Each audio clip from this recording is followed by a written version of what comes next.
Scott Willis, Live Life, Live Today Beyond Fitness. Got another thought of the day for you, but today I'm gonna put it on video, switch it up just a little bit. Besides, someone once told me, your thoughts of the day are too long. People aren't gonna read all that. You need to shorten them up a little bit. And I've been trying to shorten them up, but in the process of trying to make them shorter, I find that it's hard to include the whole thought. So you're only getting part of the thought. So I'm like, well, maybe I can put something on video real quick and it won't take up as much time. So this is something that I was just thinking about. Let me give you the backstory. Okay, today is Sunday. Yesterday I was gonna get up, go through my ritual, things that I normally do to get my day started on a Saturday. I meditate, I do a little yoga, a little tai chi, some stuff around the house, sit, reflect, and I write, etc., etc. Right? Now, on yesterday's agenda, my main focus was to take care of my Jeep. Okay, it's been sitting up a minute. I was gonna take the battery out, go have it charged.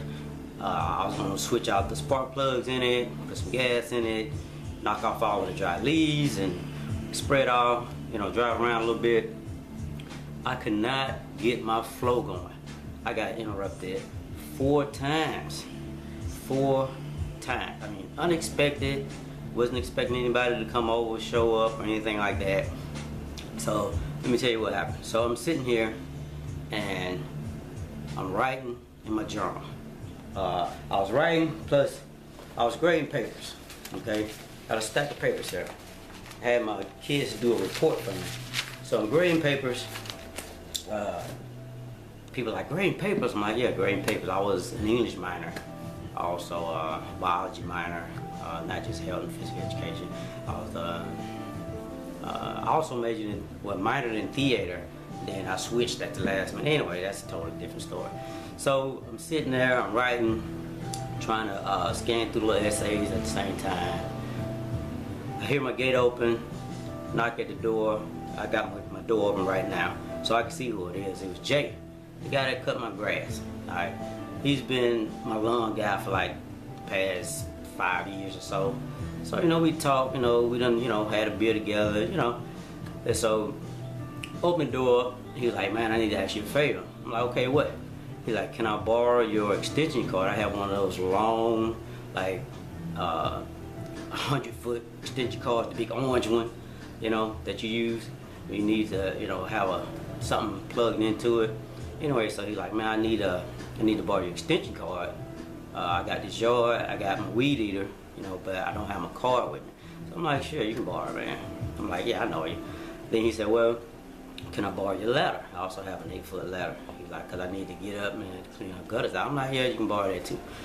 And so he takes it and leaves. I sit back down. I'm, like I said, trying to write and look over these little papers.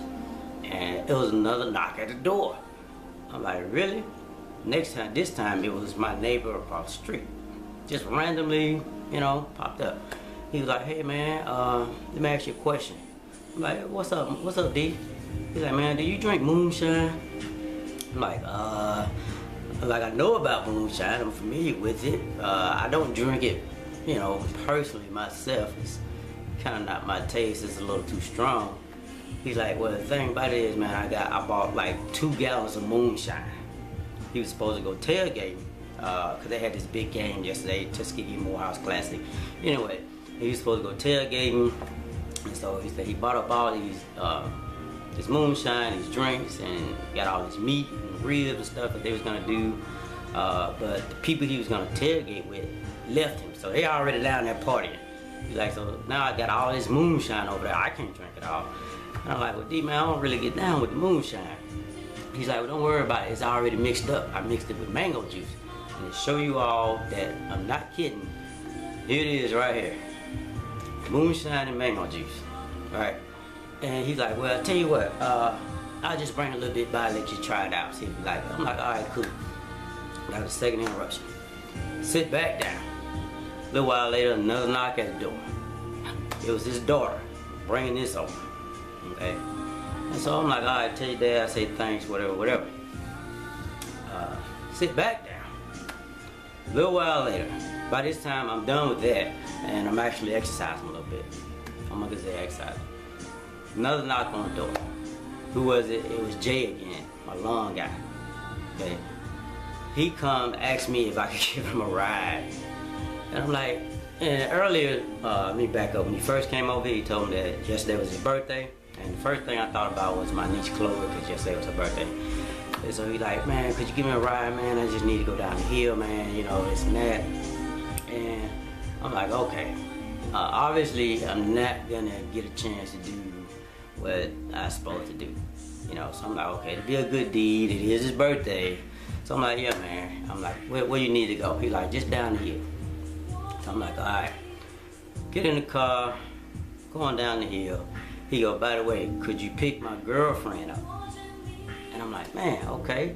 He was like, as a matter of fact, that's who I'm looking for. We just had an argument, and she left walking that way. And so, you know, I was trying to catch her and this and that, and, you know, they had this big argument about him and some other chick or whatever. And so I'm like, all right, man. You know, he's like, I don't want her walking out here by herself. She's mad, you know. I'm like, wow. So anyway, I'm like, yeah. So now I'm driving around the neighborhood with him on the side, you know, passenger seat, and he keeps calling her, like, where you at, where you at? And I can hear her cursing him out over the phone. You know, don't call me no more and this and that. I know you was at that B's house. I'm like, really, wow, how did I get myself involved in this situation? Is what I'm thinking. And so, anyway, make a long story short, we never did find a girlfriend. He kept calling her, but she kept cursing him out. So he like, tell you what, just drop me off at Piggly Wiggly, and we'll just call it a day, which I did. So I came back to the house. At that point, like, my focus is blown, you know, like my flow was wrecked. I'm like, you know what, it's a beautiful day outside. I think I'm just gonna take advantage of the day, and I'll do that tomorrow. Like, the car not going anywhere, I'll do that tomorrow. And so, jump in the shower, get dressed, head downtown because they had this white water rafting event. We got white water rafting, y'all, in Columbus. Anyway, they had this big old event that they was putting on yesterday. So en route to that, I run into all this traffic, right? That's like gridlock, right? And I totally forget about the big classic that's in town. It's a rivalry, Tuskegee versus Morehouse. They have it here every year. It's huge, thousands and thousands of people show up. They park all over the place. Police have to come out and direct traffic.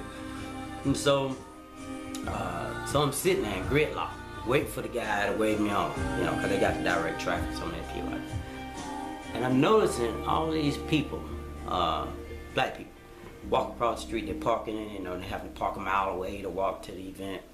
There's so many people out there, and I'm noticing these people are open casket sharp. I'm talking like they just came from a wedding, from church, from somewhere, glamour shot, I don't know, but the men and the women, you know, got the Steve Harvey suits on, the women with the dresses, the pumps, the hair, and it wasn't just young folks, it's everybody. I mean, just laid out, just sharp, right?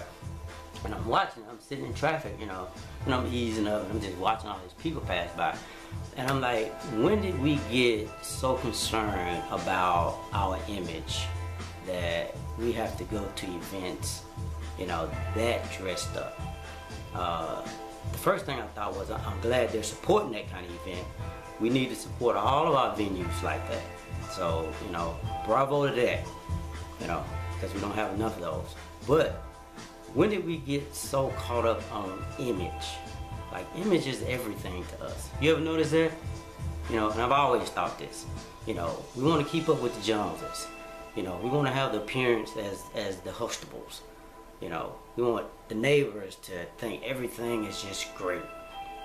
You know, and even though things may not be great, I mean, it's not the business per se, you know, and our colleagues and coworkers and friends and this and that, you know, we are so fixated on image that we don't really take the time to put in the work, you know, that it takes, you know, to actually be successful and have that kind of success.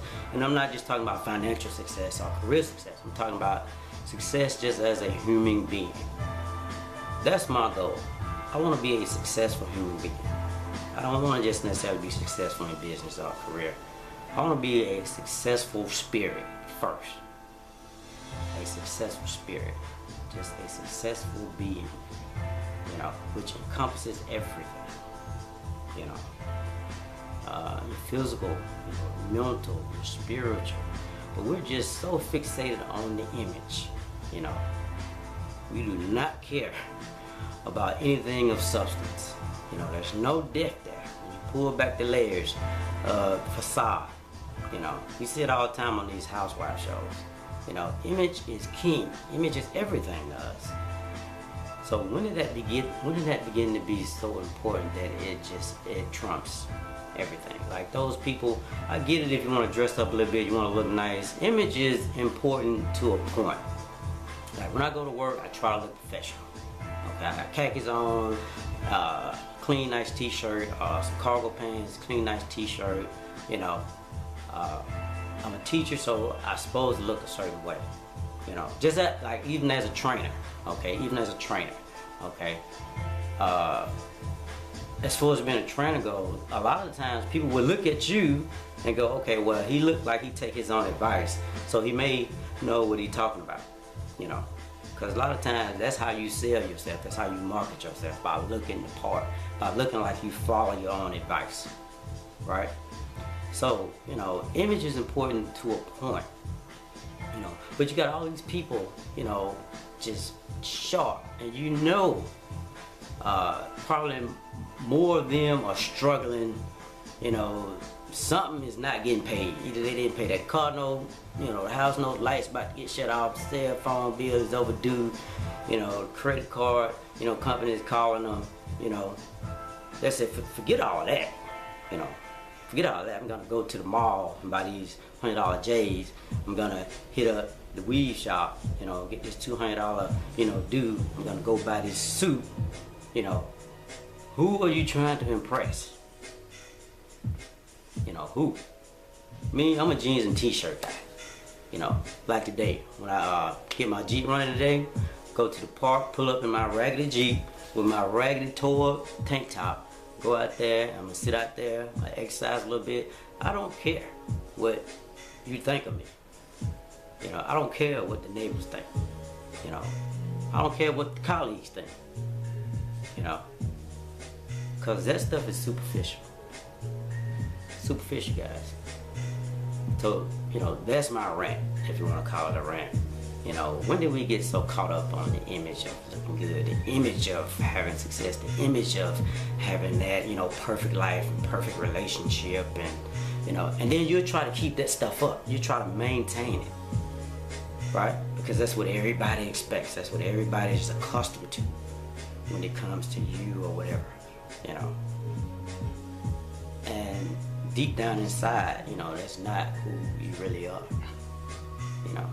So have a little bit more substance to you, you know.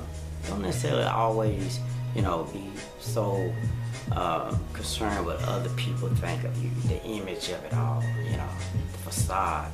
Oh, look what, you know, he got. Look at the jewelry, look at the car, look at the house, look at the whatever, the life, you know. You know, because most of the time, that stuff is just a facade. I'm here to tell you. Okay. And you know what I did? Once I did get through the traffic, I went to the whitewater rafting event. They had this whole big old, you know, setup, and I didn't go to the classic. You know, I rarely go to the classic. You know, I will, but I was being more true to myself. You know, and I had more fun out there than I would have ever at the game. You know, that was a more authentic moment for me than just going to the game just to say I went to the game just to pull up and something flashy, get out, you know. That was a more authentic moment for me, you know, and I had fun. So, anyway, that's just my thought of the day. You know, hopefully it'll make you think. If you got a comment about it, you know, post a comment, I don't care. So, anyway, so I'm getting ready to get out of here and go take care of my car. Peace.